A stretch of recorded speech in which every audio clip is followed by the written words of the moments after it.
You're listening to the 5-Minute Friday podcast episode of The Aligned Self. This is your host, Daniel J-N-O-V.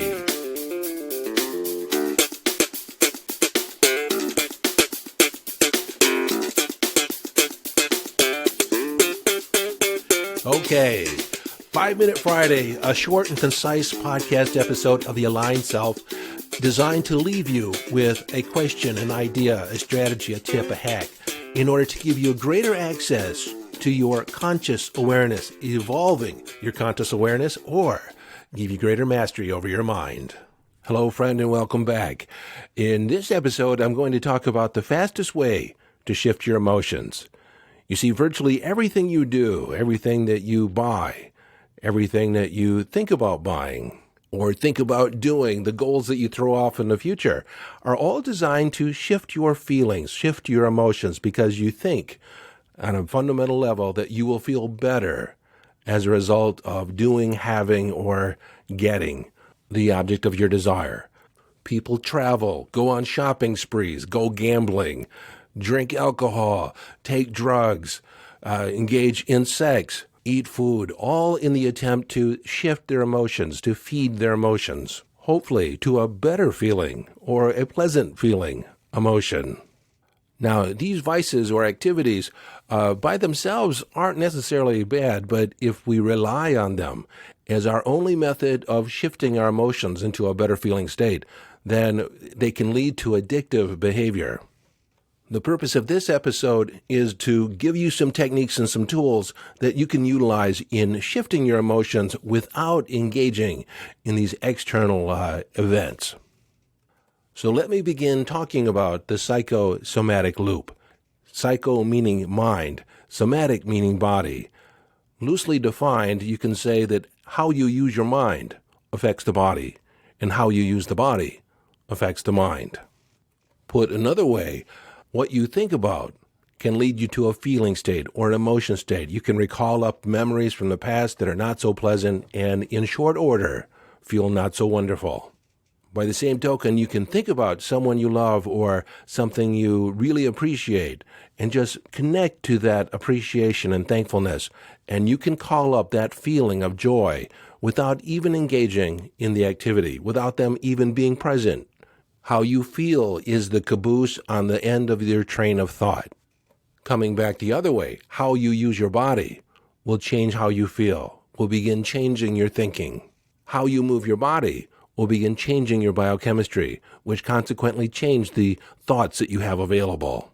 Now, before I go too far, I need to explain that how you feel at any given moment is a reflection of the biochemistry that is present in your body, meaning that there's a biochemical equivalent to every feeling that you have.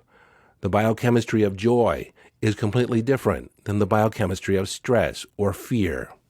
Joy is a cocktail of serotonin and dopamine, neurotransmitters, along with a blend of endorphins. Now, endorphins are a catch-all term for about 30 different neuropeptides. There are branched-chain amino acids that are created in your body. And ounce for ounce, they are 200 times more powerful than morphine. They are natural mood elevators, painkillers. And I say all this in order to emphasize that how you feel at any given moment is a reflection of your biochemistry. Some feelings support life, support growth. Other feelings are detrimental to your overall well-being if continued over time. Now, we're meant to go through all the emotions from time to time, but when we wallow in one emotion longer than others, then we build up an imbalance in our system. Okay, so at this moment, I'm not going to be concerned or talk about how we have arrived at a particular feeling state, whether it's trauma from the past, a result of our thinking, or nutrition, unconscious processing, external perception, or empathetic perception, perceiving energy or other people's feelings that are outside of us. They aren't even our feelings. There are a number of reasons why we feel the way we feel, but understand that how you feel isn't necessarily all that important, all that revelatory. While it can be, it can lead you to a line of questioning, a line of contemplation, in order to uncover some unconscious stuff from your past or things that you've been holding on to that you haven't been addressing consciously. While that's all true, we won't talk about that today. What we will talk about is that if you want to shift your emotional state, the fastest way to do it is to move your body.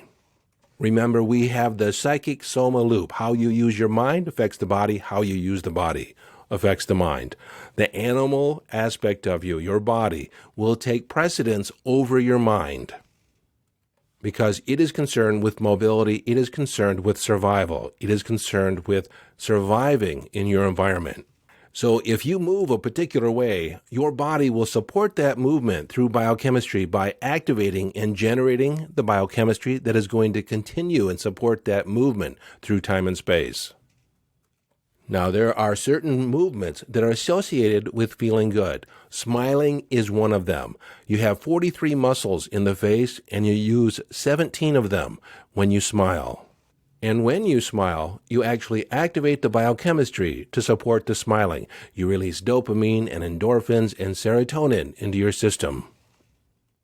Belly laughing is another thing that you can do in order to really shift your emotions. Now, I practiced belly laughing where I can do it for myself without any outside stimulus, but you have YouTube. You have all these other sources of videos of comedians and different comedy skits and funny videos. People create all kinds of content in order to make you laugh. The author Norman Cousins, who wrote Anatomy of an Illness, had been diagnosed with an autoimmune disease, and nothing that they were doing, none of medical doctor or Western medicine could assist him. He found by watching 2 hours of the Three Stooges and different comedy shows allowed him to have several hours of relief from the pain. I first learned about him from a Reader's Digest article who talked about the man who laughed himself to health. You see, our natural design as a human being is to feel good.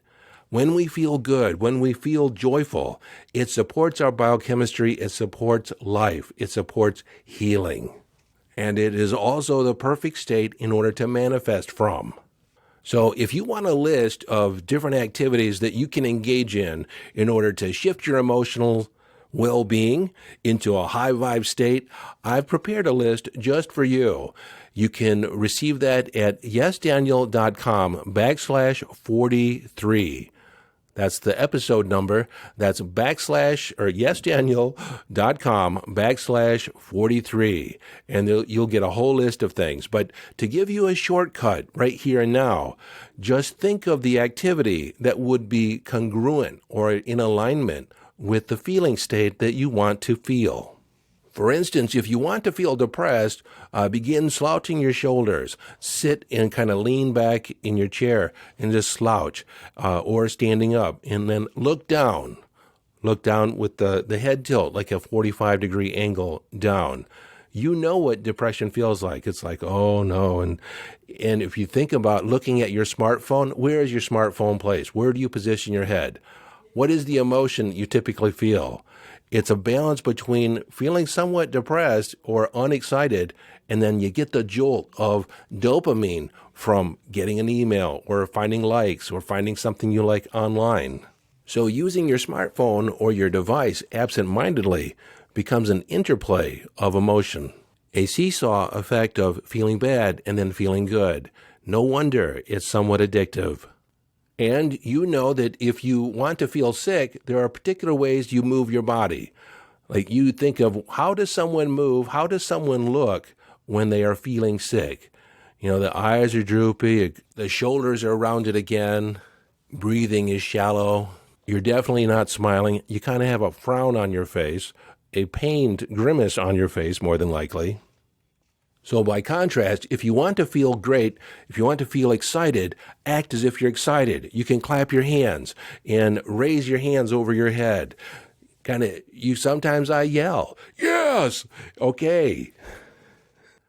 You can talk a little faster. You can put some excitement in your voice. Make your voice a little more lyrical. When you walk 25, we'll say 10 to 25% faster. Just make your movements more deliberate, more consistent, more active. Bigger gestures. You can whistle or you sing. You get the idea. So you have the thematic work here in order to move your emotions, move your body. And for a thorough list, if you want to dive deeper, go to yesdaniel.com/43. The link will be in the show notes if you forget. But the point of this episode is that you are the master of your ship. You do not have to be at the mercy of external events or only be able to change your feelings through outside stimulus. You have the ability within you to change your emotions at any given moment.